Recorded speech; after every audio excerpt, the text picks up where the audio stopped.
Entre 1979 et 1981, un serial killer hante les forêts isolées du mont Tamalpais dans le comté de Marin, près de San Francisco. Le tueur des sentiers parvient à déjouer la police pendant 2 ans, après avoir fait 10 victimes. Même après son arrestation, les preuves sont difficiles à trouver pour inculper ce meurtrier qui n'a laissé aucun indice. Pour le policier qui l'a confondu, il s'agit de l'enquête la plus éprouvante de sa carrière. C'est aussi la plus importante chasse à l'homme jamais menée dans ce comté paisible, de l'autre côté du Golden Gate.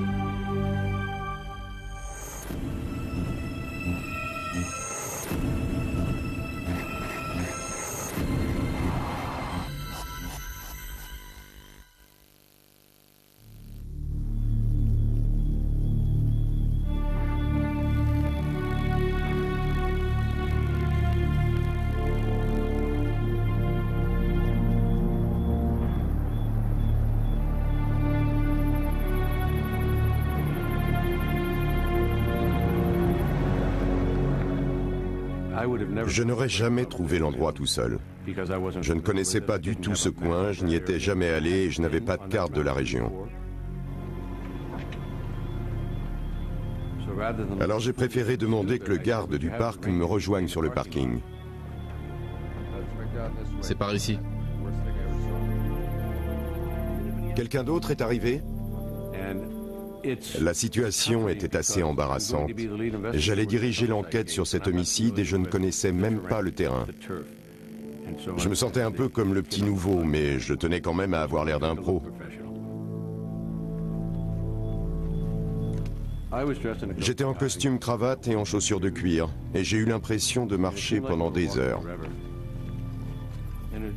Il faisait nuit noire. Je me suis dit, qui a bien pu venir se faire tuer ici? Et surtout, qui a pu venir commettre un meurtre ici? C'est une vraie jungle. Il fallait quitter le sentier et monter à travers les broussailles. Ouais, il y a des broussailles partout. Et soudain, on a vu ce corps de femme, si saisissant à cause de la lumière venant des torches et des lanternes des policiers. Alors, on avait juste un corps avec des chaussettes.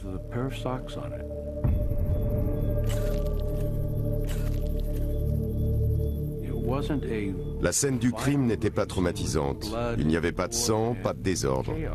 À 5 mètres du corps, on ne pouvait même pas deviner qu'elle avait un impact de balle dans la nuque. On aurait dit qu'elle dormait.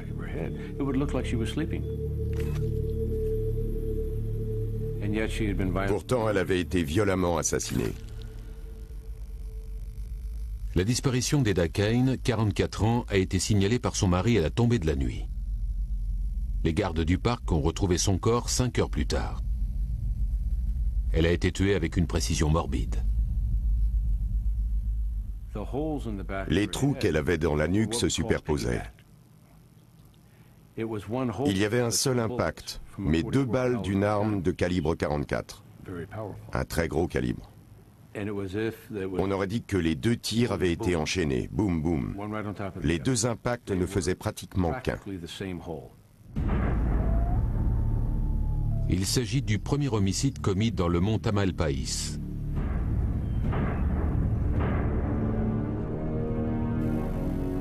Passionnée de randonnée, Eda a toujours adoré la montagne.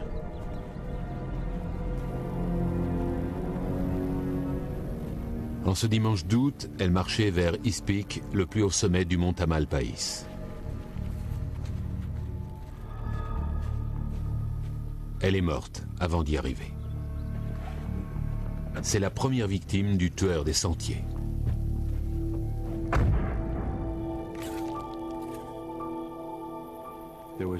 Autour d'elle, il n'y avait rien de visible à l'œil nu. Ni campement, ni vêtements, ni sac à dos. Rien.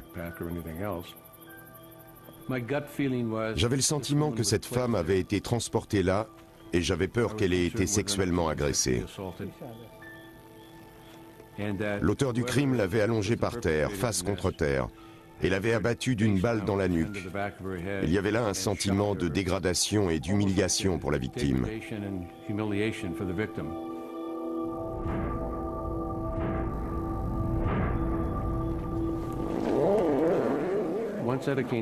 Une fois que le corps d'Eda avait été emporté, on n'avait plus rien à faire sur la scène du crime. Mais en partant, on éprouvait un lourd sentiment d'impuissance. On n'avait aucun indice.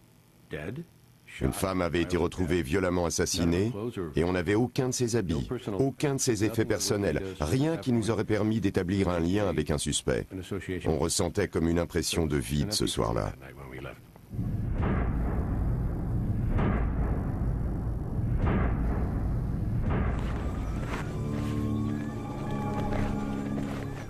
On devine une sorte de rituel effrayant sur le lieu du crime. La position du corps, la nudité, la feuille sur le dos de la victime. C'est un scénario auquel la police sera souvent confrontée pendant 2 ans.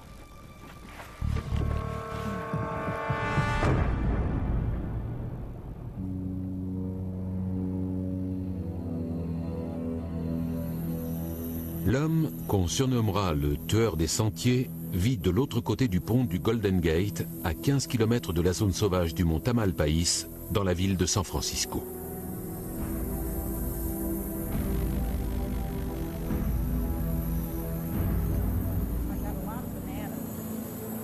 David Carpenter a 50 ans et habite chez ses parents âgés. Il souffre d'un bégaiement chronique qui le complexe depuis son enfance. Il traîne aussi un passé trouble. Il a écopé de 2 longues peines de prison pour enlèvement et viol et est encore en liberté conditionnelle. Il connaît bien le mont Tamalpais. Il a rejoint un des nombreux clubs de randonnée de la région 2 mois avant le meurtre d'Eda Kane.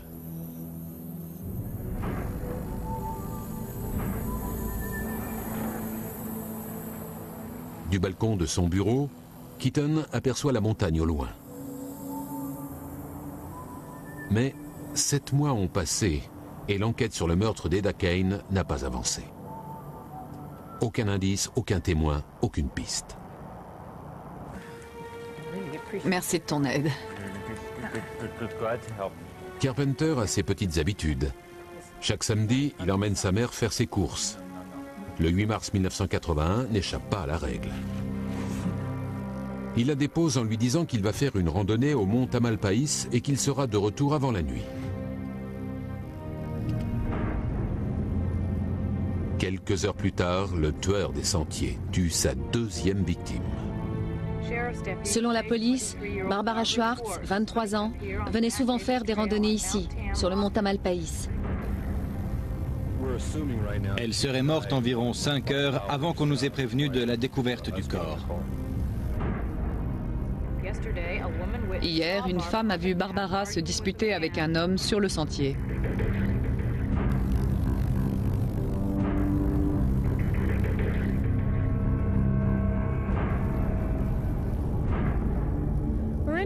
Les policiers du comté de Marin ont passé la journée sur le mont Tamalpais à enquêter sur le meurtre.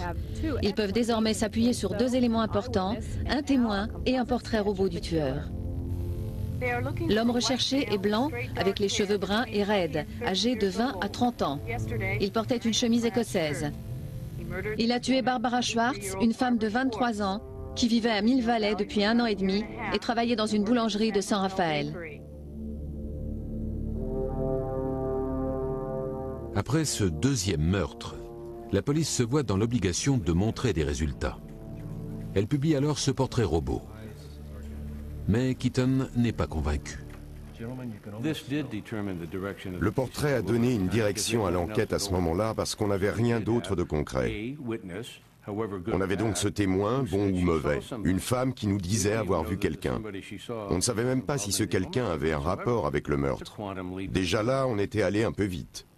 Ce témoin n'avait pas vu l'homme en question agresser Barbara Schwartz. Un homme présent dans les parages, c'est toujours une bonne piste pour les enquêteurs. Mais ça n'est qu'une piste. La hiérarchie a voulu publier le portrait robot car c'était le seul élément qu'elle avait.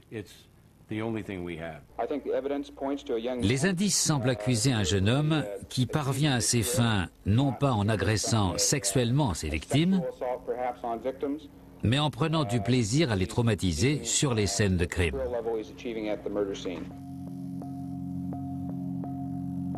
Le jeune homme en chemise écossaise n'a jamais été identifié, Mais son visage continuera de dominer l'enquête pendant encore 1 an. Il faudra 5 autres victimes avant que la police ne réalise qu'elle faisait fausse route.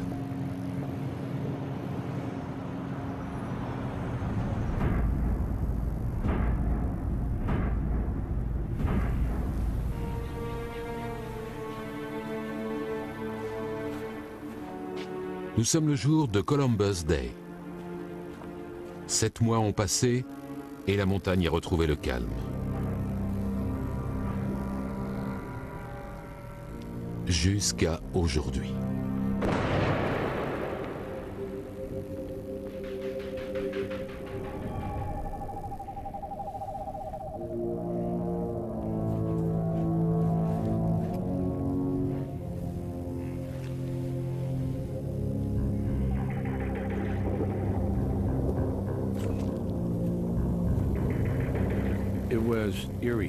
J'en avais des frissons, vraiment. Ça me rappelait le meurtre d'Eda Kane. C'était reparti. Ça s'était encore passé sur un chemin qui montait, en dehors du sentier. Ce qui m'a frappé, c'était ses vêtements impeccables.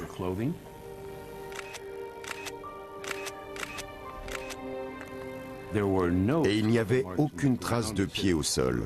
Pas de marque de talons, ni de signe de lutte. Elle a une boucle d'oreille à droite? Je vais vérifier. Oui, un petit anneau en or. Alors il nous en manque une. Sur la scène de crime, j'avais la chair de poule. On avait affaire à quelqu'un qui se croyait en mission.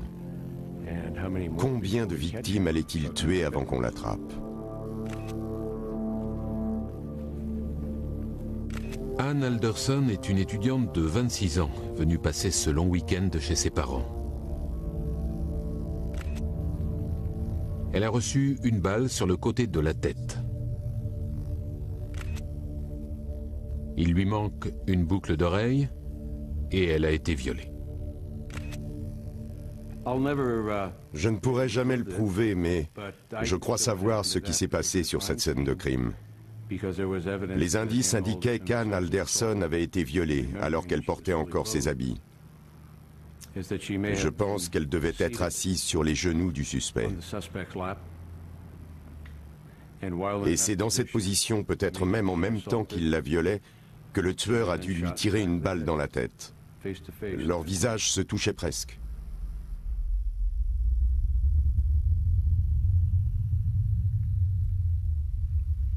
Keaton parvient à reconstituer les dernières heures de la vie d'Ann.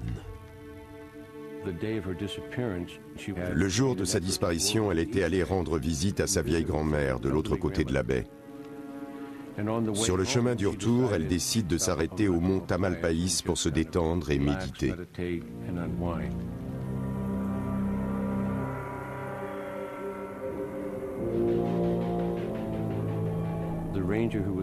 Alors qu'il faisait sa ronde tout en haut de l'amphithéâtre, le garde de service ce soir-là avait bien remarqué cette jeune fille assise toute seule.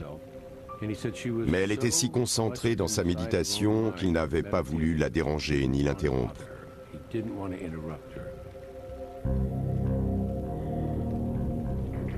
C'est la dernière fois à notre connaissance qu'Ann Alderson a été vue vivante.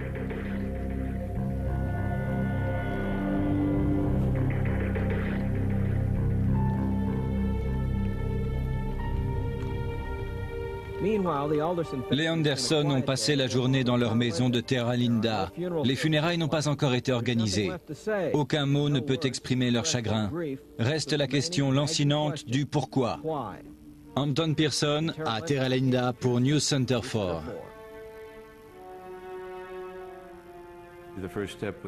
Quand on commence une enquête, on cherche d'abord à savoir qui est la victime. Alors, avant même les funérailles, on était dans sa chambre à observer ses effets personnels, à examiner le moindre objet. Mais on cherchait aussi des traces d'un proche qui pourrait être suspect, car la victime ne s'était pas débattue. Dans ces moments-là, on est un peu perturbé, un peu ému. On se dit, quel gâchis, pourquoi elle ? Dans sa chambre, il y avait des souvenirs d'école, des photos de sa famille, de ses amis, des gens qui comptaient pour elle, comme son frère. Ces détails rapprochent forcément un enquêteur de la victime. Puisque les victimes ne peuvent plus parler, nous le faisons à leur place.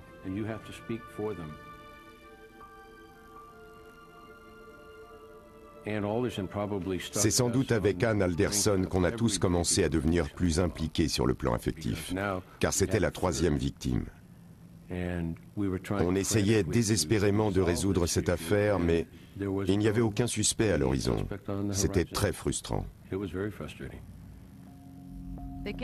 Ils se sont rassemblés ce matin près de la caserne de pompiers du mont Tamalpais. Chaque participant a reçu une carte des sentiers, un talkie-walkie et le portrait robot du suspect. Leur mission est simple, rappeler aux randonneurs qu'ils doivent rester en groupe. Le capitaine Holstein fait partie de la première patrouille. Notre but, c'est que les gens se sentent en sécurité quand ils viennent d'ici, dans la montagne, et que la montagne retrouve un peu de calme. La patrouille s'est déployée dans la montagne par petits groupes de 6. Tous ces hommes sont des bénévoles, des avocats, des pilotes, des gardes du parc. Tous heureux de pouvoir apporter leur contribution.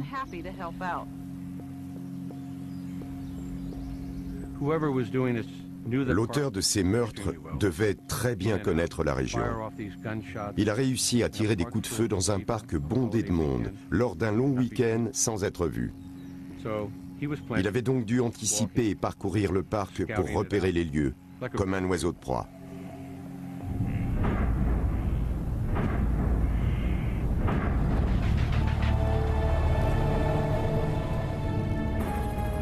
La police enregistre des centaines de témoignages de riverains, de randonneurs ou de gardes du parc. Mais rien n'en ressort. Et les équipes qui fouillent le parc ne trouvent aucun indice.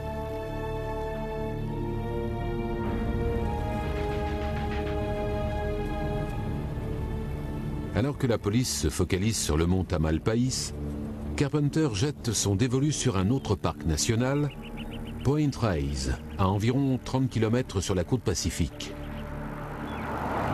Il s'agira du chapitre le plus horrible de l'histoire du tueur des sentiers. Le 29 novembre, des randonneurs ont découvert les 2 premières des 4 victimes retrouvées dans une zone isolée de Point Reyes. Un groupe parti à la recherche de 2 jeunes filles a découvert par hasard le corps d'un jeune couple enterré à la va-vite. Je commençais les recherches comme on me l'avait demandé et au bout d'à peine 15 minutes, le long d'une corniche assez dégagée, j'ai remarqué un bout de chaussure qui dépassait des fougères. Je me suis rapproché et j'ai découvert 2 corps.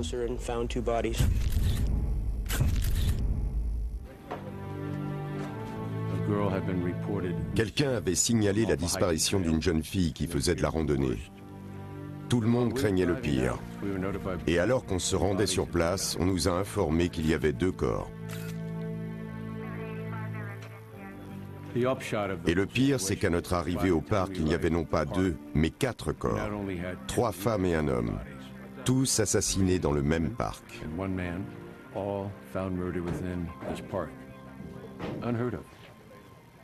C'était du jamais vu. J'ai grandi dans la région, je suis dans la police depuis plus de 20 ans. Je n'avais jamais vu ça. On avait 4 meurtres sur les terres d'un seul parc régional. Les 2 jeunes femmes ont été assassinées le même jour. Toutes les 2 ont été tuées par balle. L'une d'elles a été violée et une feuille a été placée sur son dos. Le jeune couple a été retrouvé à peine 200 mètres plus loin. Leur mort remonte à 6 semaines et les corps sont en état de décomposition avancée. Élargissez le périmètre de 3 mètres. Ajoutez du ruban par ici. On ne savait pas si les meurtres étaient liés, s'il s'agissait d'un homicide-suicide pour le couple et d'une agression sexuelle pour les 2 filles. Soyez prudents. On n'avait aucune idée de ce qui s'était passé. Il faisait froid et il pleuvait. Il fallait qu'on transporte les corps dans un lieu où on pouvait les examiner pour savoir s'il y avait un dénominateur commun.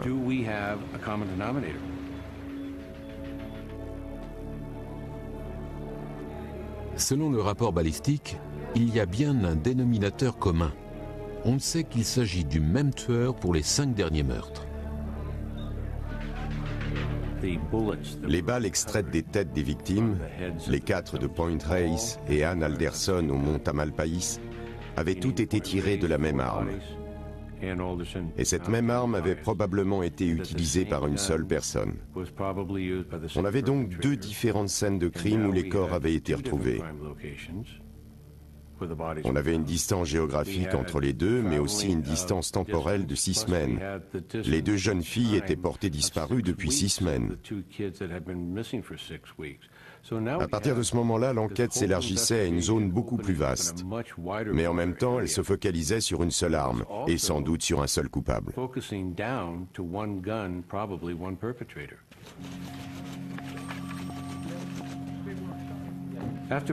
Après les meurtres de Point Reyes, l'enquête s'est spectaculairement intensifiée. On est passé d'une douzaine de personnes travaillant sur l'enquête à 36 personnes.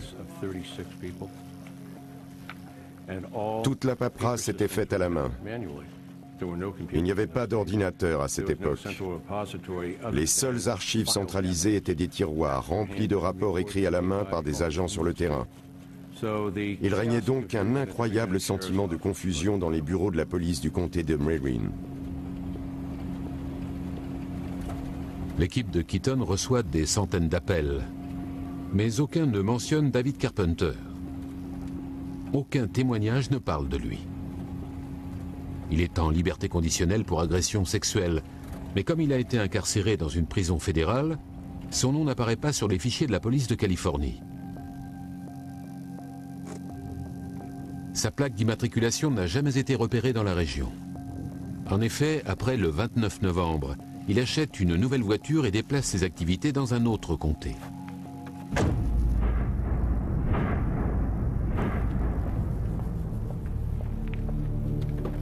Mais en mars 1981, Keaton et son collègue Chuck Prendy détiennent leur première piste sérieuse. Le tueur a encore frappé à 150 km de là, à Santa Cruz. Le 29 mars, parc régional Henry Cole à Santa Cruz. Helen Marie Hanson, 20 ans, a été tuée par balle sur un sentier de randonnée. Son petit ami a survécu à l'agression. C'était Lucy Ablin pour Live on 4. C'est la balistique qui relie les meurtres. La même arme a encore servi, mais cette fois, il y a un survivant. Il est jeune, ce sera un bon témoin. Il a été touché où? La balle est entrée dans la nuque et s'est logée derrière le sternum. Il a perdu connaissance un moment. Le tueur a dû penser qu'il était mort et l'a laissé là. On aura peut-être de la chance avec ce type qui a survécu. Enfin quelqu'un qui aura bien vu le tueur. Bon, Steven, raconte-moi encore une fois. Tu remontais le sentier avec Hélène. Alors, dis-moi ce que tu as vu et ce que tu as pensé de ce type quand tu l'as croisé. Il descendait le sentier à 7 à 8 mètres en face de nous. Et il grommelait, comme s'il parlait tout seul. Bonjour. Bonjour. Nos regards se sont croisés. On lui a souri et on a continué. Bon, maintenant parle-moi de la deuxième fois où vous l'avez croisé. Qu'est-ce qui s'est passé? On était près des séquoias et on commençait à remonter. C'est là qu'on l'a vu. Il était en plein milieu du sentier et il nous a dit « Comment on se retrouve ?» Comment on se retrouve? Il a soulevé son blouson et j'ai vu la crosse d'un revolver. Il avait l'air sinistre. Je me suis dit qu'il allait nous voler, qu'il voulait notre argent. Je vous ferai pas de mal, je veux juste la violer. Il nous a dit « Je veux juste la violer » et nous a ordonné d'aller dans les buissons. Et qu'est-ce qui s'est passé après? On s'est mis à reculer vers les buissons avec les mains en l'air et il nous a dit de nous baisser parce qu'il ne voulait pas attirer l'attention. En reculant, Hélène disait « Il va pas nous tuer, il va pas nous tuer ». J'ai dit allez dans les bois. Ensuite, j'ai entendu 3 coups de feu. Hélène est tombée par terre et je me suis précipité vers elle. Puis j'ai entendu 2 autres coups de feu.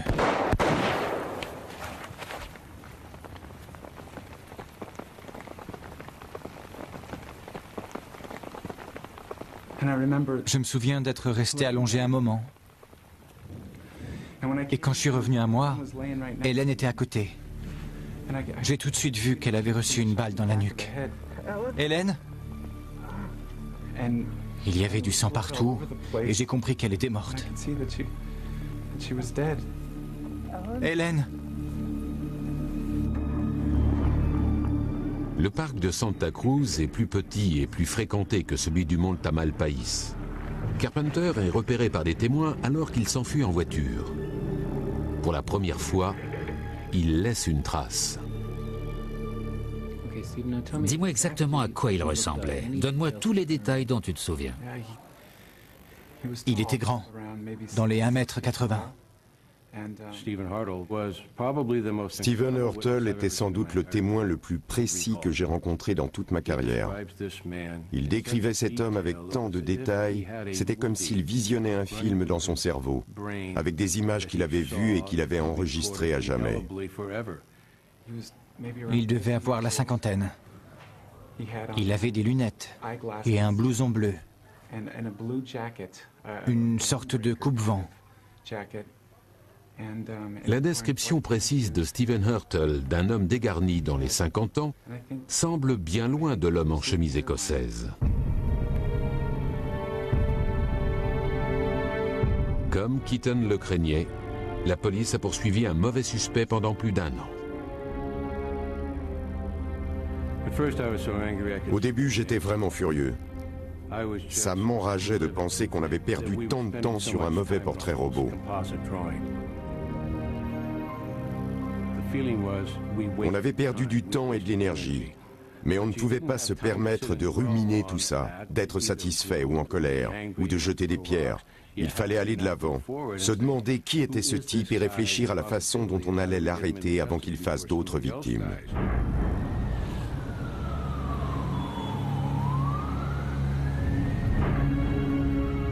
Mais la police n'est pas assez rapide. On est le 2 mai 1981, un mois après le meurtre d'Helen Hansen.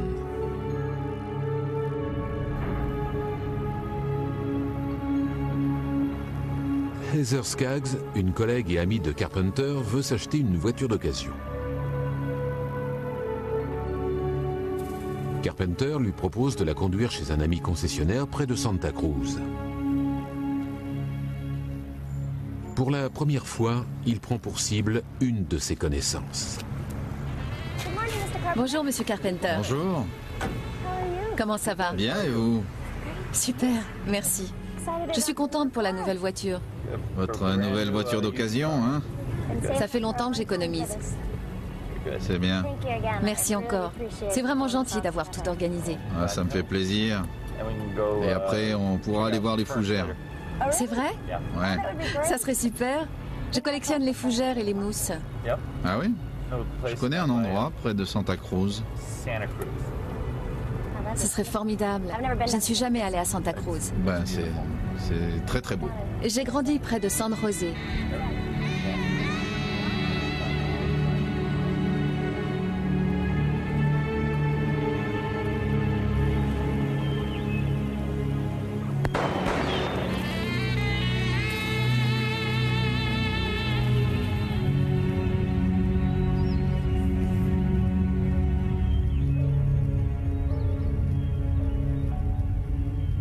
Le corps d'Heather sera retrouvé 3 semaines plus tard.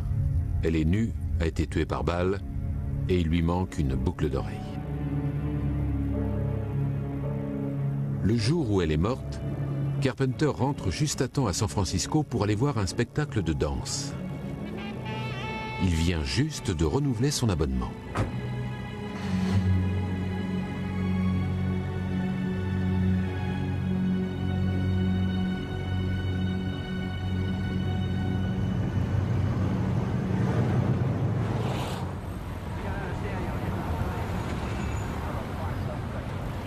C'est le petit ami d'Heather qui signale sa disparition.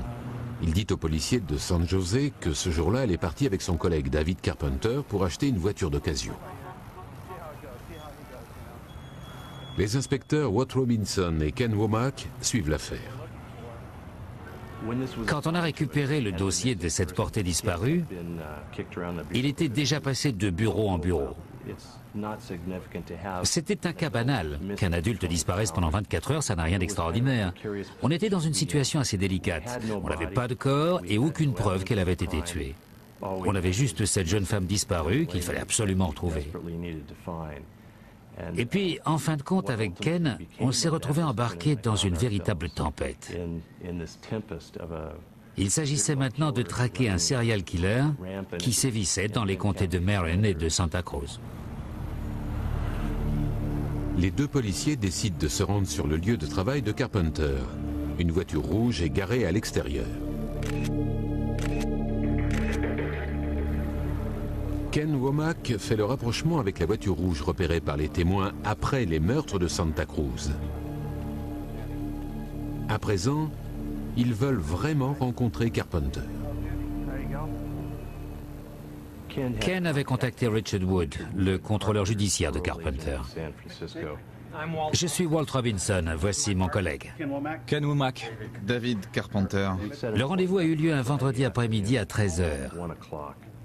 Merci de prendre le temps de nous rencontrer. Nous enquêtons sur une personne portée disparue. Vous connaissez Heather Skaggs? Oui. On voulait rencontrer David, mais pas dans ces conditions. Étant en liberté conditionnelle, il savait que si la police venait sur son lieu de travail, ça n'augurait rien de bon. Quand l'avez-vous vu pour la dernière fois? Vendredi après-midi, en rentrant chez moi après le travail. On savait tous que Carpenter avait donné rendez-vous à Heather, mais on voulait entendre sa version. Oui, c'est vrai que vous deviez l'aider à trouver une voiture? Oui, samedi matin. Je me suis pas réveillé, alors je l'ai pas vu ce samedi. Quand on lui a parlé de ses voitures, il nous a dit qu'il n'en avait qu'une. Non, j'ai juste un break noir, c'est tout. Il n'a pas dit qu'il avait aussi une voiture rouge. Ce qui était assez révélateur car, selon son patron, c'était bien sa voiture qui était garée devant. Pour moi, c'était impossible qu'il soit le responsable des meurtres de Marin ou de Santa Cruz. Tout simplement parce que notre témoin de Santa Cruz nous avait bien dit que le tueur d'Helen Hansen s'était mis en travers de leur chemin et leur avait parlé d'une voix basse, calme et décidée, sans aucun défaut de prononciation. Ce samedi soir, j'étais à un spectacle de danse classique. Puis il nous a raconté que sa mère était à l'origine de tous ces problèmes. Il a dit « Elle m'a fait prendre des cours de danse classique et j'avais horreur de ça. » C'est vrai, oui, j'en ai fait pendant 1 an quand j'avais 9 ans. Moi aussi. C'est votre mère qui vous a forcé? Oui, toute une année. Tu savais pas ça, Ken, hein? J'ai regretté avoir dit ça devant mon collègue parce que ça m'a poursuivi longtemps. Mais M. Carpenter s'est levé et il était tellement excité qu'il s'est mis à danser et à prendre des pauses. J'étais complètement sous le choc. J'avais ouvert une porte sans avoir la moindre idée que David Carpenter s'y précipiterait. Mais quand il a fallu danser Roméo et Juliette devant les parents... Le plus impressionnant, c'est que David Carpenter avait arrêté de bégayer dès qu'on avait commencé à parler de danse classique. Je me suis dit qu'il devait avoir la même maîtrise quand il tenait une arme que maintenant quand il parlait de danse classique ou d'un autre sujet qu'il connaissait bien. Vous pensez que je suis le suspect numéro 1 dans votre enquête pour meurtre, non? Nous enquêtons sur une personne portée disparue, pas sur un homicide. Je sais que je suis le suspect numéro 1. Mais si ce n'est pas le cas, je devrais l'être. David, vous savez qui est le tueur des sentiers? Vous êtes en train de nous dire que vous êtes le tueur des sentiers.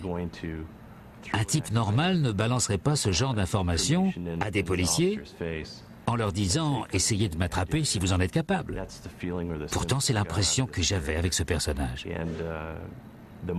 Et plus on discutait avec lui, plus je me sentais mal. Je me disais qu'en nous quittant, il allait se rendre dans une forêt à Santa Cruz ou dans le comté de Marin et tuer d'autres innocents. Merci pour votre temps. J'espère qu'Heather ne s'est pas fait tuer ou violer.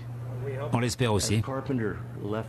Après le départ de Carpenter, on avait un profond sentiment d'urgence. Avec Ken, on était paniqués. On venait de voir un serial killer s'éloigner les mains libres.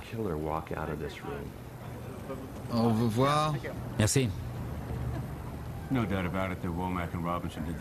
Womack et Robinson avaient fait ce qu'il fallait faire. Aucun bon enquêteur à leur place ne se serait précipité prématurément pour l'arrêter sans avoir tous les faits, toutes les informations. Ils voulaient éviter de mettre en péril les enquêtes pour homicide des comtés de Santa Cruz et de Marin. Ils ont fait ce qu'il fallait faire.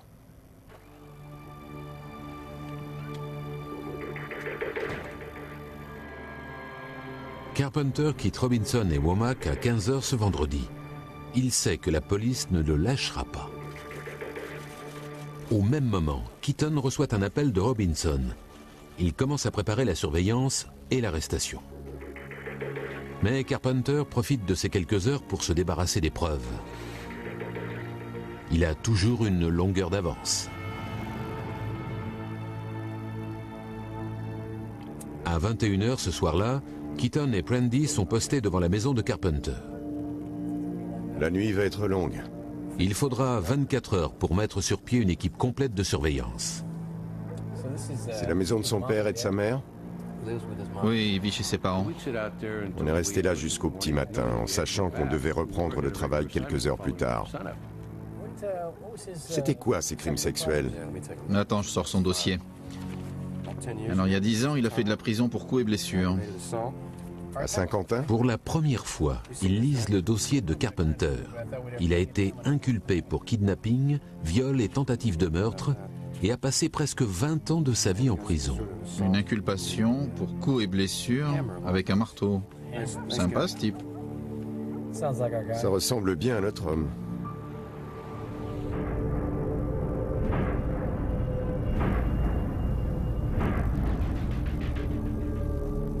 Bien que se sachant surveillé, Carpenter parvient à se débarrasser d'une pièce à conviction capitale.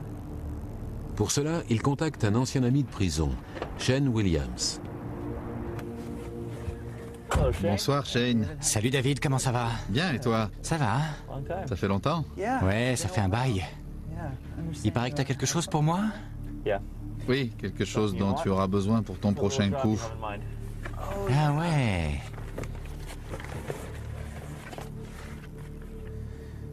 Parfait. T'as des munitions? Au fond du sac. Super. Bonne chance. Merci, c'est vraiment sympa. Je t'en prie. Fais attention à toi. Merci. Carpenter a rendu service à son ami. Mais ce dernier est loin de se douter qu'il est en possession d'une arme qui a tué 7 personnes. Le timing était serré. On ne voulait pas que ça déborde sur un week-end ou un jour férié et qu'il disparaisse. On savait au fond de nous que Carpenter était le suspect. C'est lui qui était responsable des meurtres. On avait les mandats en notre possession. Et les procureurs des comtés de Santa Cruz et de Marin nous avaient donné le feu vert pour rendre visite à M. Carpenter. Ils ont dit 7h15, il est ponctuel. Stoney Brook de Santa Cruz et moi-même avons approché M. Carpenter chez lui, sous les yeux d'autres policiers pour des raisons de sécurité. À ce moment-là, on ne savait pas où était l'arme. Qui êtes-vous? Stoney Brook, police de Santa Cruz. J'aimerais vous poser quelques questions. Stoney a commencé à parler à M. Carpenter. En observant la gestuelle de cet homme, on voyait qu'il se crispait, presque comme un chat qui fait le dos rond devant un chien. J'ai pas le temps, je dois aller travailler. J'aimerais vous poser quelques questions sur la disparition d'Heather Skaggs. Vous savez quelque chose? C'est un crime capital. À ce moment-là, Stoney Brook a sorti de son manteau un mandat d'arrêt pour meurtre. Levez les bras et écartez les pieds. Monsieur Carpenter, vous avez le droit de garder le silence. Tout ce que vous direz pourrait être retenu contre vous. Je l'ai plaqué contre le mur pour le fouiller. L'État peut vous octroyer un avocat. Ne faites pas de mal, je suis un prisonnier modèle. J'étais révolté. Ce type a un mandat d'arrêt pour meurtre contre lui. La police vient l'arrêter. Et comme il ne peut y échapper, il vient nous supplier en nous disant qu'il a toujours été un prisonnier modèle. Dans ma tête, j'avais des flashs des scènes de crime. Je voyais les personnes qu'il avait tuées. Comment osait-il dire « ne me faites pas de mal » après ce qu'il leur avait fait?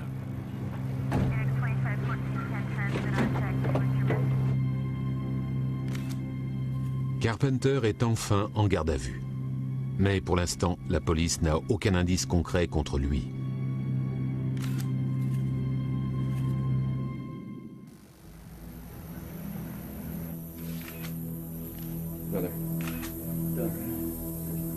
Une carte du mont Tamalpais. Les enquêteurs attendent beaucoup de la perquisition, mais tous les indices qu'il aurait pu rapporter ont disparu. C'est bien cette zone. Ils ne trouvent rien qui justifierait une inculpation pour meurtre. Après son arrestation à San Francisco, Carpenter a été conduit à la prison du comté de Santa Cruz. Pour des raisons de sécurité, il ne sera pas transféré à l'ancien centre de détention. Nous voulons analyser les indices pour voir où ils nous mènent. Pour l'instant, nous n'avons encore inculpé personne, et nous ne le ferons pas tant que l'enquête n'est pas terminée.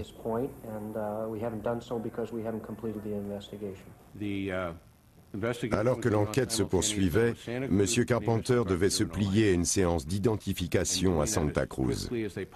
Il fallait faire vite. Stephen Ortel était venu pour l'identifier. Est-ce que le numéro 4 peut se tourner vers la gauche? Numéro 4, tournez-vous vers la gauche.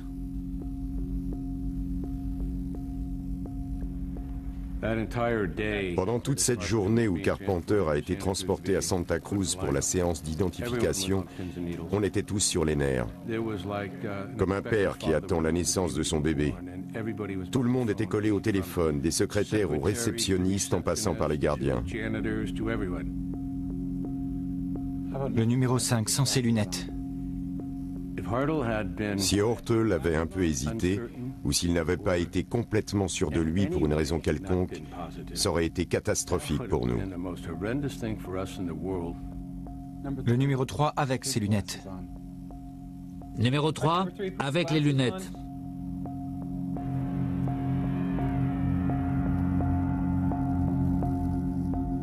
C'est lui.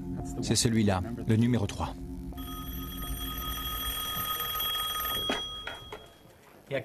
Keaton à l'appareil. Merci. Identification formelle. Ouais! Même si on était très soulagé après l'identification de M. Ortel, il suffisait qu'un avocat de la défense fasse douter un seul des jurés. S'il y a un doute, il ne peut pas y avoir d'inculpation. Notre priorité à ce moment-là était donc de trouver l'arme. Où était l'arme?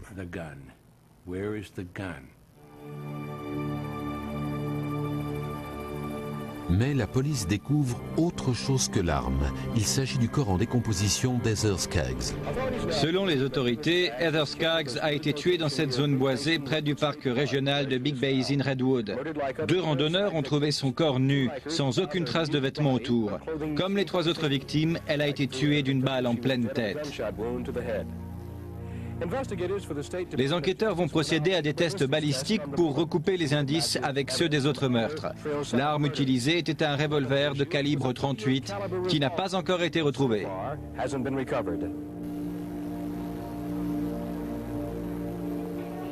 Les tests balistiques prouvent qu'il s'agit bien de la même arme. Et les enquêteurs sont sur le point de voir enfin la chance leur sourire. C'est lui. Je le vois.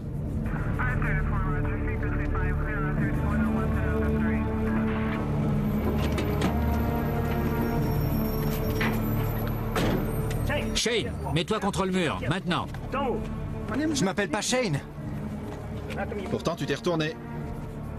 Shane Williams est recherché pour avoir cambriolé une banque alors qu'il était en liberté conditionnelle. On se calme. Un piètre cambrioleur.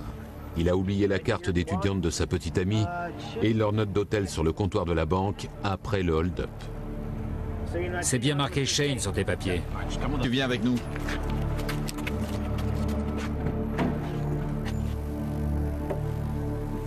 Après l'arrestation de Carpenter, William réalise que l'arme que son ami lui a donnée est sans doute liée au meurtre et qu'il s'agit peut-être même de l'arme du crime.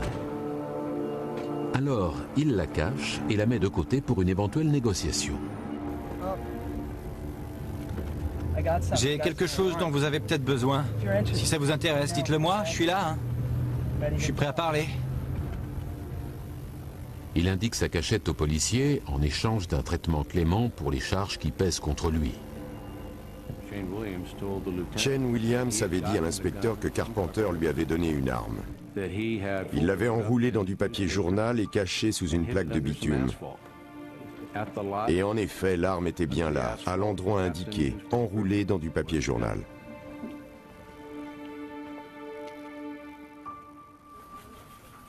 Quand l'inspecteur a ramené l'arme au bureau, on avait du mal à y croire.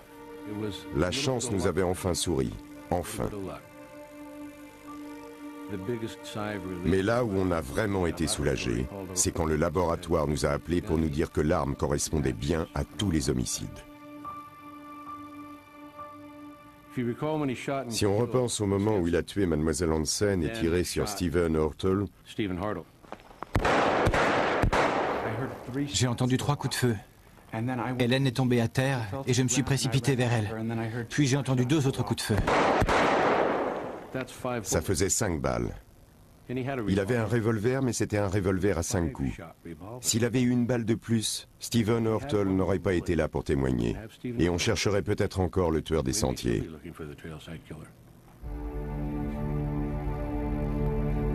Carpenter est jugé 2 fois. D'abord pour les meurtres de Santa Cruz, puis pour les crimes du comté de Marin. Lors des 2 procès, il plaide non coupable. Mais les 2 jurys rendent un verdict unanime. Il est jugé coupable de 3 viols, d'une tentative d'homicide et de 7 homicides volontaires.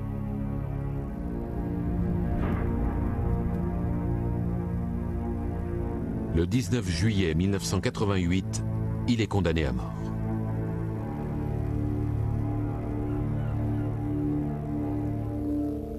Mais le jugement est toujours en appel et David Carpenter est encore en vie. C'est maintenant le plus vieux prisonnier en attente de la peine capitale à la prison de San Quentin, à quelques kilomètres du mont Tamalpais. Aujourd'hui encore, il clame son innocence. Il est le seul à pouvoir répondre de ces dénégations. Les preuves sont accablantes. S'il avait eu la moindre décence, il aurait pu venir nous parler, nous expliquer ce qui s'était passé avec ses victimes, ou peut-être avec d'autres. Mais ce jour-là ne viendra jamais. En revenant ici, plus de 25 ans après le début des enquêtes, c'est très difficile d'expliquer aux familles pourquoi la procédure dure si longtemps. Plus de 25 ans après l'assassinat de leurs êtres chers, Carpenter, lui, est toujours en vie.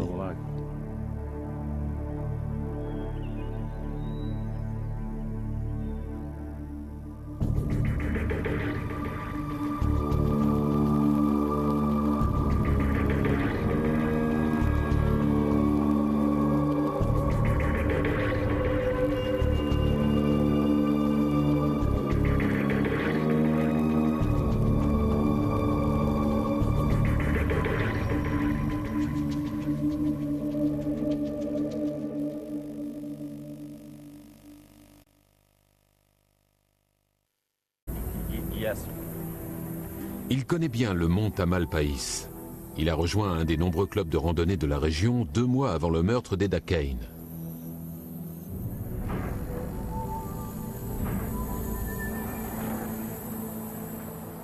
Du balcon de son bureau, Keaton aperçoit la montagne au loin. Mais 7 mois ont passé et l'enquête sur le meurtre d'Eda Kane n'a pas avancé. Aucun indice, aucun témoin, aucune piste. Merci de ton aide. Carpenter a ses petites habitudes. Chaque samedi, il emmène sa mère faire ses courses. Le 8 mars 1981 n'échappe pas à la règle. Il la dépose en lui disant qu'il va faire une randonnée au mont Tamalpais et qu'il sera de retour avant la nuit. Quelques heures plus tard, le tueur des sentiers tue sa deuxième victime. Selon la police, Barbara Schwartz, 23 ans, venait souvent faire des randonnées ici, sur le mont Tamalpais. Elle serait morte environ 5 heures avant qu'on nous ait prévenus de la découverte du corps. Hier, une femme a vu Barbara se disputer avec un homme sur le sentier.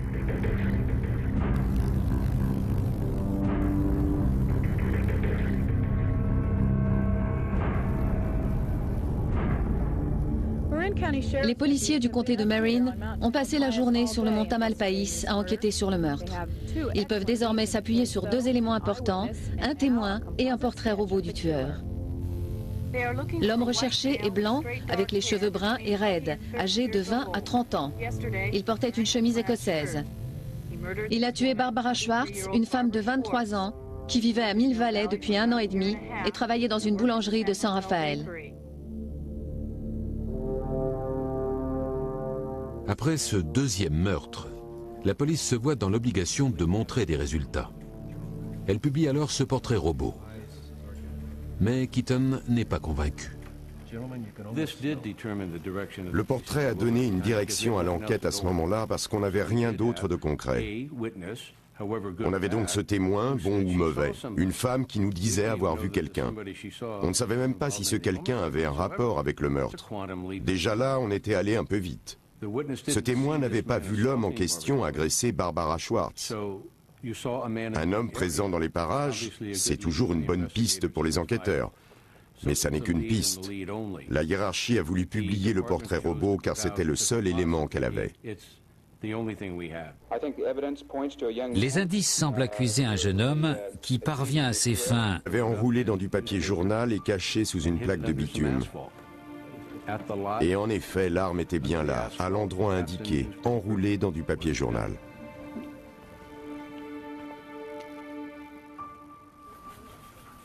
Quand l'inspecteur a ramené l'arme au bureau, on avait du mal à y croire. La chance nous avait enfin souri. Enfin. Mais là où on a vraiment été soulagé, c'est quand le laboratoire nous a appelés pour nous dire que l'arme correspondait bien à tous les homicides. Si on repense au moment où il a tué Mademoiselle Hansen et tiré sur Stephen Hurtle, j'ai entendu 3 coups de feu. Hélène est tombée à terre et je me suis précipité vers elle. Puis j'ai entendu 2 autres coups de feu. ça faisait 5 balles. Il avait un revolver, mais c'était un revolver à 5 coups. S'il avait eu une balle de plus, Stephen Hurtle n'aurait pas été là pour témoigner. Et on chercherait peut-être encore le tueur des sentiers.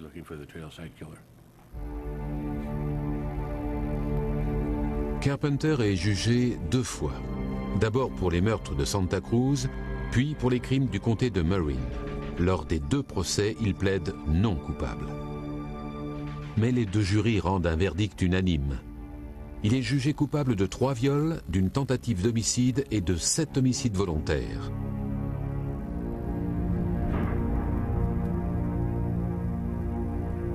Le 19 juillet 1988, il est condamné à mort.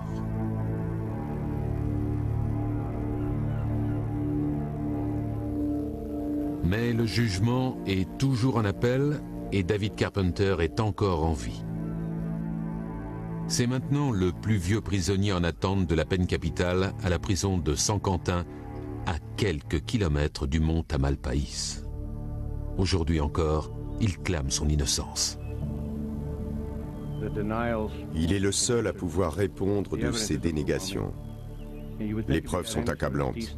S'il avait eu la moindre décence, il aurait pu venir nous parler, nous expliquer ce qui s'était passé avec ses victimes, ou peut-être avec d'autres. Mais ce jour-là ne viendra jamais. En revenant ici, plus de 25 ans après le début des enquêtes, c'est très difficile d'expliquer aux familles pourquoi la procédure dure si longtemps. Plus de 25 ans après l'assassinat de leurs êtres chers, Carpenter, lui, est toujours en vie.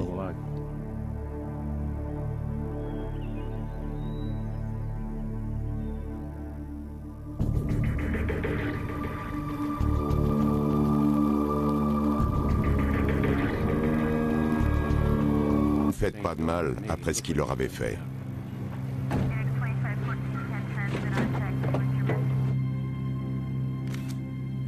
Carpenter est enfin en garde à vue. Mais pour l'instant, la police n'a aucun indice concret contre lui.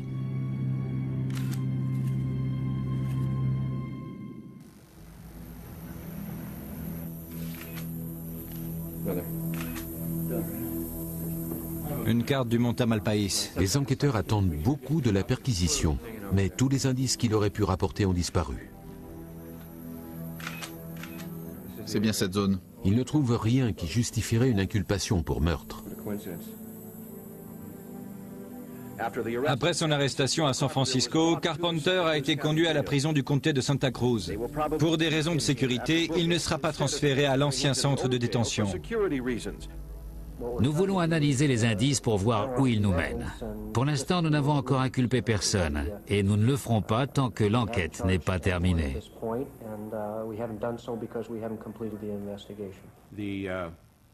Alors que l'enquête se poursuivait, M. Carpenter devait se plier à une séance d'identification à Santa Cruz. Il fallait faire vite. Stephen Ortel était venu pour l'identifier. Est-ce que le numéro 4 peut se tourner vers la gauche? Numéro 4, tournez-vous vers la gauche.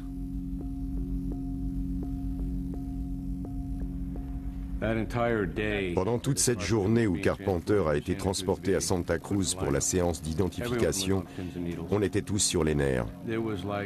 Comme un père qui attend la naissance de son bébé. Tout le monde était collé au téléphone, des secrétaires aux réceptionnistes en passant par les gardiens. Le numéro 5, sans ses lunettes. Si Ortel avait un peu hésité, ou s'il n'avait pas été complètement sûr de lui pour une raison quelconque, ça aurait été catastrophique pour nous. Le numéro 3 avec ses lunettes. Numéro 3, avec les lunettes.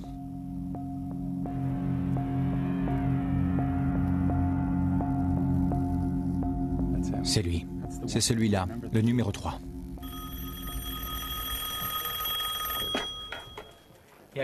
Keaton à l'appareil. Merci. Identification formelle. Ouais! Même si on était très soulagé après l'identification de M. Ortel, il suffisait qu'un avocat de la défense fasse douter un seul des jurés. S'il y a un doute, il ne peut pas y avoir d'inculpation. Notre priorité à ce moment-là était donc de trouver l'arme. Où était l'arme?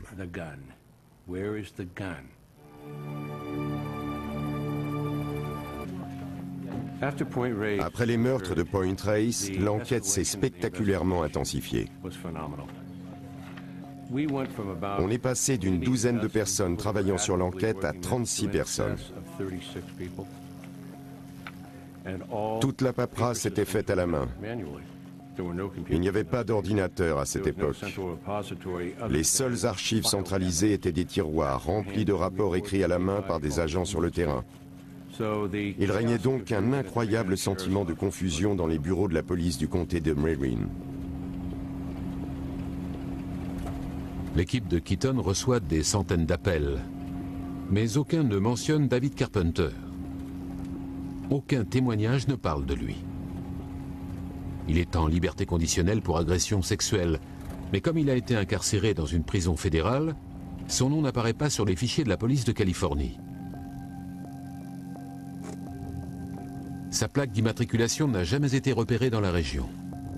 En effet, après le 29 novembre, il achète une nouvelle voiture et déplace ses activités dans un autre comté.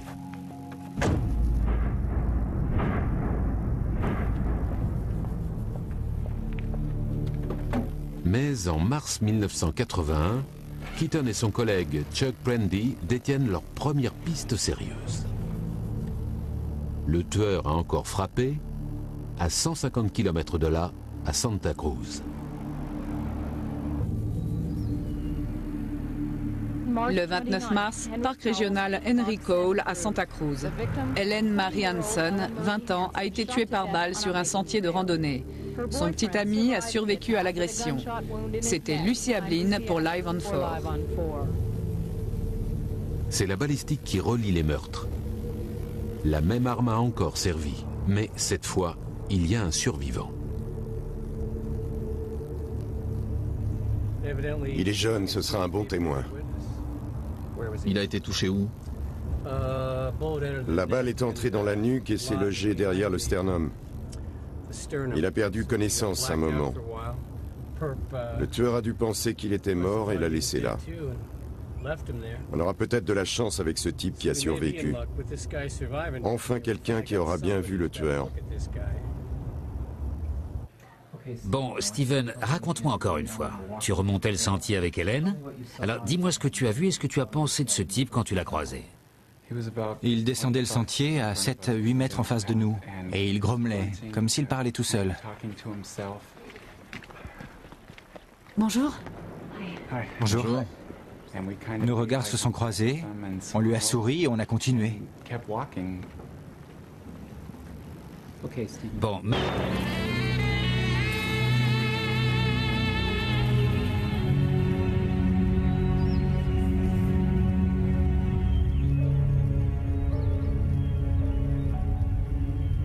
Le corps d'Heather sera retrouvé 3 semaines plus tard.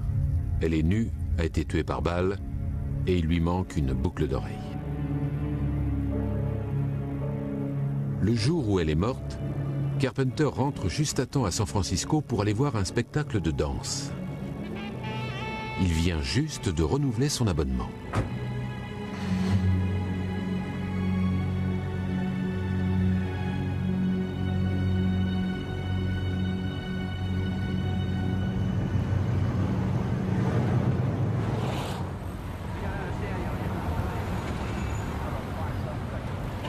C'est le petit ami d'Heather qui signale sa disparition. Il dit aux policiers de San José que ce jour-là, elle est partie avec son collègue David Carpenter pour acheter une voiture d'occasion. Les inspecteurs Watt Robinson et Ken Womack suivent l'affaire. quand on a récupéré le dossier de cette portée disparue, il était déjà passé de bureau en bureau. C'était un cas banal. Qu'un adulte disparaisse pendant 24 heures, ça n'a rien d'extraordinaire. On était dans une situation assez délicate. On n'avait pas de corps et aucune preuve qu'elle avait été tuée. On avait juste cette jeune femme disparue qu'il fallait absolument retrouver. Et puis, en fin de compte, avec Ken, on s'est retrouvé embarqué dans une véritable tempête. Il s'agissait maintenant de traquer un serial killer qui sévissait dans les comtés de Marin et de Santa Cruz. Les deux policiers décident de se rendre sur le lieu de travail de Carpenter. Une voiture rouge est garée à l'extérieur. Ken Womack fait le rapprochement avec la voiture rouge repérée par les témoins après les meurtres de Santa Cruz. À présent, ils veulent vraiment rencontrer Carpenter. Ken avait contacté Richard Wood, le contrôleur judiciaire de Carpenter. Je suis Walt Robinson, voici mon collègue. Ken Womack. David Carpenter. Le rendez-vous a eu lieu un vendredi après-midi à 13h. Merci de prendre le temps de nous rencontrer.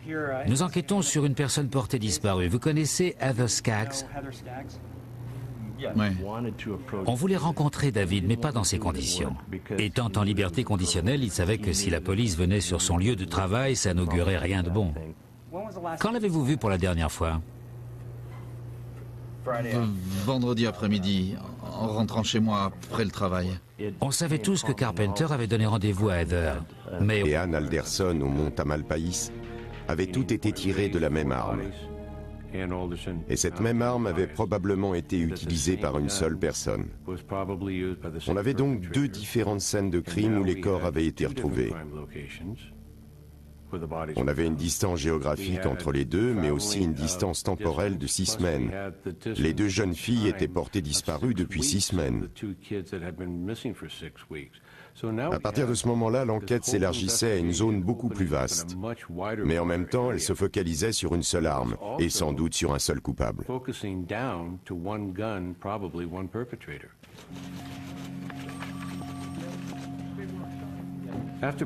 Après les meurtres de Point Reyes, l'enquête s'est spectaculairement intensifiée.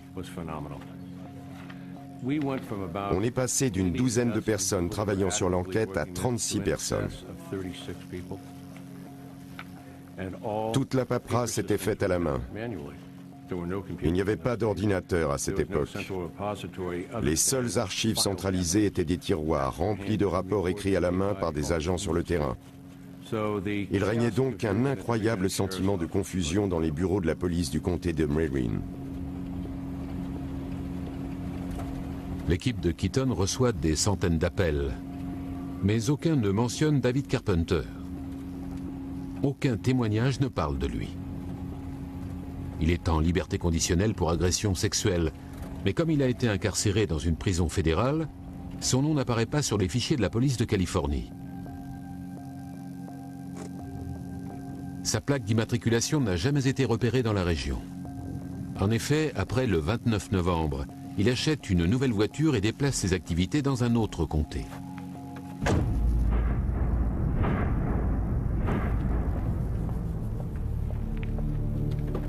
Mais en mars 1981, Keaton et son collègue Chuck Prendy détiennent leur première piste sérieuse. Le tueur a encore frappé à 150 km de là, à Santa Cruz. Le 29 mars, parc régional Henry Cole à Santa Cruz. Helen Marie Hanson, 20 ans, a été tuée par balle sur un sentier de randonnée. Son petit ami a survécu à l'agression. C'était Lucy Ablin pour Live on 4. C'est la balistique qui relie les meurtres. La même arme a encore servi, mais cette fois, il y a un survivant. Il est jeune, ce sera un bon témoin. Il a été touché où? La balle est entrée dans la nuque et s'est logée derrière le sternum. Il a perdu connaissance. Samedi matin. Je me suis pas réveillé, alors je l'ai pas vu ce samedi. Quand on lui a parlé de ses voitures, il nous a dit qu'il n'en avait qu'une. Non, j'ai juste un break noir, c'est tout. Il n'a pas dit qu'il avait aussi une voiture rouge. Ce qui était assez révélateur car, selon son patron, c'était bien sa voiture qui était garée devant. Pour moi, c'était impossible qu'il soit le responsable des meurtres de Marin ou de Santa Cruz. Tout simplement parce que notre témoin de Santa Cruz nous avait bien dit que le tueur d'Helen Hansen s'était mis en travers de leur chemin et leur avait parlé d'une voix basse, calme et décidée, sans aucun défaut de prononciation. Ce samedi soir, j'étais à un spectacle de danse classique. Puis il nous a raconté que sa mère était à l'origine de tous ces problèmes. Il a dit « Elle m'a fait prendre des cours de danse classique et j'avais horreur de ça. » C'est vrai, oui, j'en ai fait pendant 1 an quand j'avais 9 ans. Moi aussi. C'est votre mère qui vous a forcé?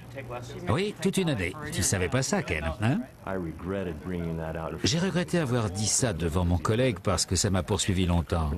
Mais M. Carpenter s'est levé et il était tellement excité qu'il s'est mis à danser et à prendre des pauses.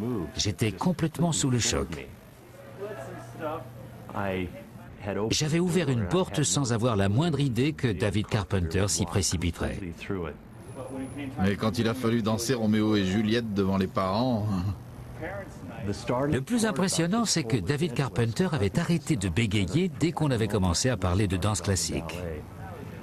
Je me suis dit qu'il devait avoir la même maîtrise quand il tenait une arme que maintenant quand il parlait de danse classique ou d'un autre sujet qu'il connaissait bien. Vous pensez que je suis le suspect numéro 1 dans votre enquête pour meurtre, non? Nous enquêtons sur une personne portée disparue, pas sur un homicide. Je sais que je suis le suspect numéro 1. Mais si ce n'est pas le cas, je devrais l'être. David, vous savez qui est le tueur des sentiers? Vous êtes en train de nous dire que vous êtes le tueur des sentiers. Un type normal ne balancerait pas ce genre d'informations à des policiers en leur disant « Essayez de m'attraper si vous en êtes capable ». Pourtant, c'est l'impression que j'avais avec ce personnage. Et plus on discutait avec lui, plus je me sentais mal. Je me disais qu'en nous quittant, il allait se rendre dans une forêt à Santa Cruz ou dans le comté de Marin et tuer d'autres innocents. Merci pour votre temps. J'espère qu'Heather ne s'est pas fait tuer ou violer. On l'espère aussi. Selon le rapport balistique, il y a bien un dénominateur commun. On sait qu'il s'agit du même tueur pour les 5 derniers meurtres. Les balles extraites des têtes des victimes, les 4 de Point Reyes et Ann Alderson au mont Tamalpais, avaient toutes été tirées de la même arme. Et cette même arme avait probablement été utilisée par une seule personne. On avait donc 2 différentes scènes de crime où les corps avaient été retrouvés.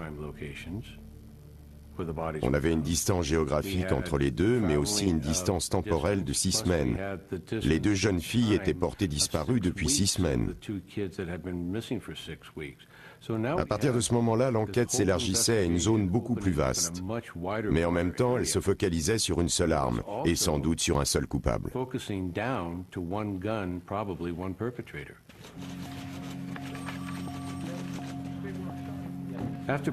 Après les meurtres de Point Reyes, l'enquête s'est spectaculairement intensifiée. On est passé d'une douzaine de personnes travaillant sur l'enquête à 36 personnes. Toute la paperasse était faite à la main. Il n'y avait pas d'ordinateur à cette époque. Les seules archives centralisées étaient des tiroirs remplis de rapports écrits à la main par des agents sur le terrain.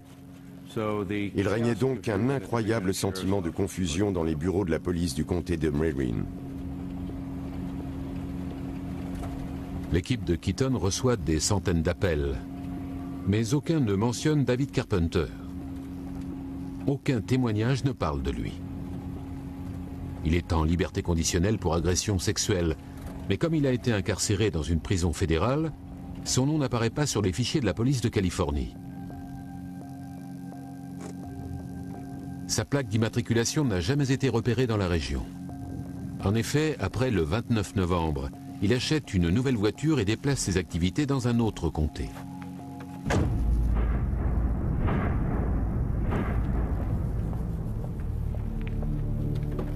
Mais en mars 1981, Keaton et son collègue Chuck Prendy détiennent leur première piste sérieuse. Le tueur a encore frappé à 150 km de là, à Santa Cruz.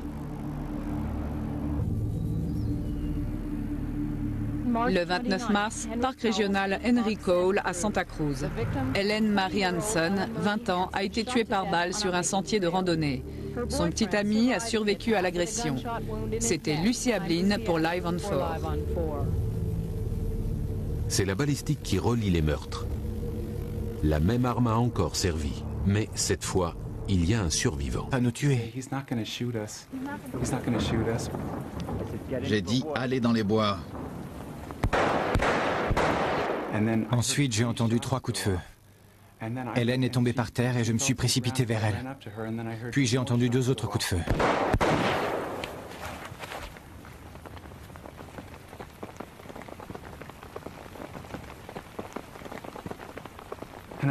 Je me souviens d'être resté allongé un moment. Et quand je suis revenu à moi, Hélène était à côté. J'ai tout de suite vu qu'elle avait reçu une balle dans la nuque. Hélène ? Il y avait du sang partout et j'ai compris qu'elle était morte. Hélène ? Le parc de Santa Cruz est plus petit et plus fréquenté que celui du mont Tamalpais. Carpenter est repéré par des témoins alors qu'il s'enfuit en voiture. Pour la première fois, il laisse une trace. Dis-moi exactement à quoi il ressemblait. Donne-moi tous les détails dont tu te souviens. Il était grand, dans les 1,80 m. Stephen Hurtle était sans doute le témoin le plus précis que j'ai rencontré dans toute ma carrière. Il décrivait cet homme avec tant de détails, c'était comme s'il visionnait un film dans son cerveau, avec des images qu'il avait vues et qu'il avait enregistrées à jamais. Il devait avoir la cinquantaine. Il avait des lunettes et un blouson bleu, une sorte de coupe-vent. La description précise de Stephen Hurtle d'un homme dégarni dans les 50 ans semble bien loin de l'homme en chemise écossaise. Comme Keaton le craignait, la police a poursuivi un mauvais suspect pendant plus d'1 an. Au début, j'étais vraiment furieux. Ça m'enrageait de penser qu'on avait perdu tant de temps sur un mauvais portrait robot. On avait perdu du temps et de l'énergie, mais on ne pouvait pas se permettre de ruminer tout ça, d'être satisfait ou en colère, ou de jeter des pierres. Il fallait aller de l'avant, se demander qui était ce type et réfléchir à la façon dont on allait l'arrêter avant qu'il fasse d'autres victimes.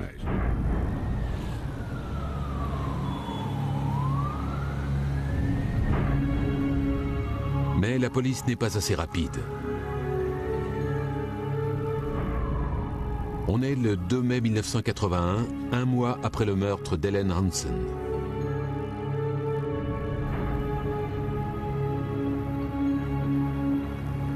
Heather Sky. Dans ces moments-là, on est un peu perturbé, un peu ému. On se dit, quel gâchis, pourquoi elle? Dans sa chambre, il y avait des souvenirs d'école, des photos de sa famille, de ses amis, des gens qui comptaient pour elle, comme son frère.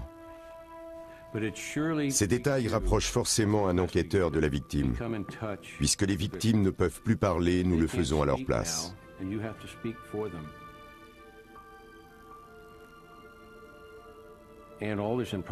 C'est sans doute avec Anne Alderson qu'on a tous commencé à devenir plus impliqués sur le plan affectif, car c'était la 3e victime.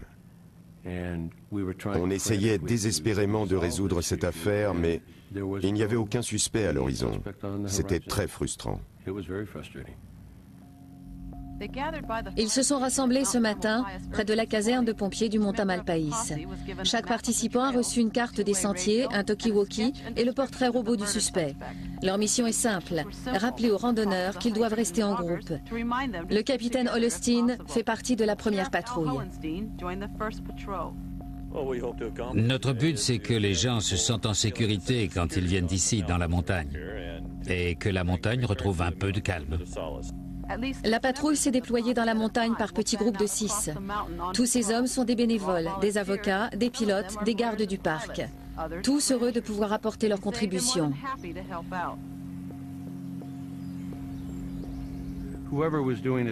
L'auteur de ces meurtres devait très bien connaître la région. Il a réussi à tirer des coups de feu dans un parc bondé de monde, lors d'un long week-end sans être vu. Il avait donc dû anticiper et parcourir le parc pour repérer les lieux, comme un oiseau de proie.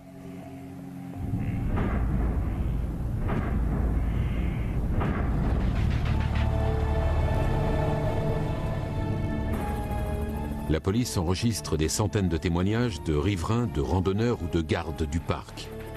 Mais rien n'en ressort.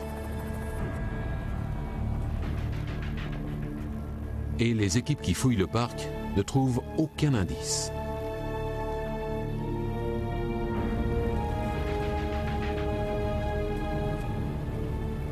Alors que la police se focalise sur le mont Tamalpais, Carpenter jette son dévolu sur un autre parc national, Point Reyes, à environ 30 km sur la côte pacifique.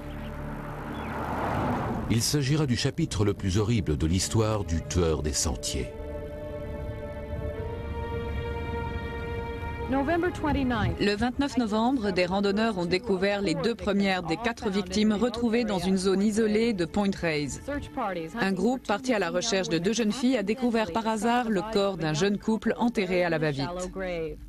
Des cours de danse classique et j'avais horreur de ça. C'est vrai, oui, j'en ai fait pendant 1 an quand j'avais 9 ans. Moi aussi. C'est votre mère qui vous a forcé? Oui, toute une année. Tu savais pas ça, Ken, hein? J'ai regretté avoir dit ça devant mon collègue parce que ça m'a poursuivi longtemps. Mais M. Carpenter s'est levé et il était tellement excité qu'il s'est mis à danser et à prendre des pauses. J'étais complètement sous le choc. J'avais ouvert une porte sans avoir la moindre idée que David Carpenter s'y précipiterait. Mais quand il a fallu danser Roméo et Juliette devant les parents... Le plus impressionnant, c'est que David Carpenter avait arrêté de bégayer dès qu'on avait commencé à parler de danse classique. Je me suis dit qu'il devait avoir la même maîtrise quand il tenait une arme que maintenant quand il parlait de danse classique ou d'un autre sujet qu'il connaissait bien. Vous pensez que je suis le suspect numéro 1 dans votre enquête pour meurtre, non? Nous enquêtons sur une personne portée disparue, pas sur un homicide. Je sais que je suis le suspect numéro 1. Mais si ce n'est pas le cas, je devrais l'être. David, vous savez qui est le tueur des sentiers? Vous êtes en train de nous dire que vous êtes le tueur des sentiers. Un type normal ne balancerait pas ce genre d'informations à des policiers en leur disant « essayez de m'attraper si vous en êtes capable ».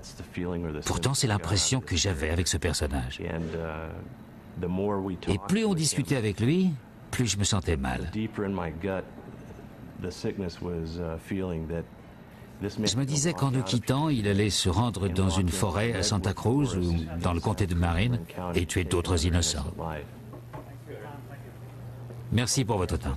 J'espère qu'Heather ne s'est pas fait tuer ou violer. On l'espère aussi. Après le départ de Carpenter, on avait un profond sentiment d'urgence. Avec Ken, on était paniqués. On venait de voir un serial killer s'éloigner les mains libres. Au revoir. Merci. Womack et Robinson avaient fait ce qu'il fallait faire. Aucun bon enquêteur à leur place ne se serait précipité prématurément pour l'arrêter sans avoir tous les faits, toutes les informations.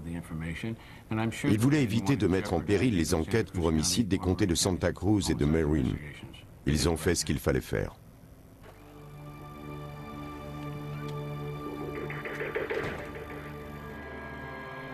Carpenter quitte Robinson et Womack à 15 h ce vendredi. Il sait que la police ne le lâchera pas. Au même moment, Keaton reçoit un appel de Robinson. Il commence à préparer la surveillance et l'arrestation. Mais Carpenter profite de ces quelques heures pour se débarrasser des preuves.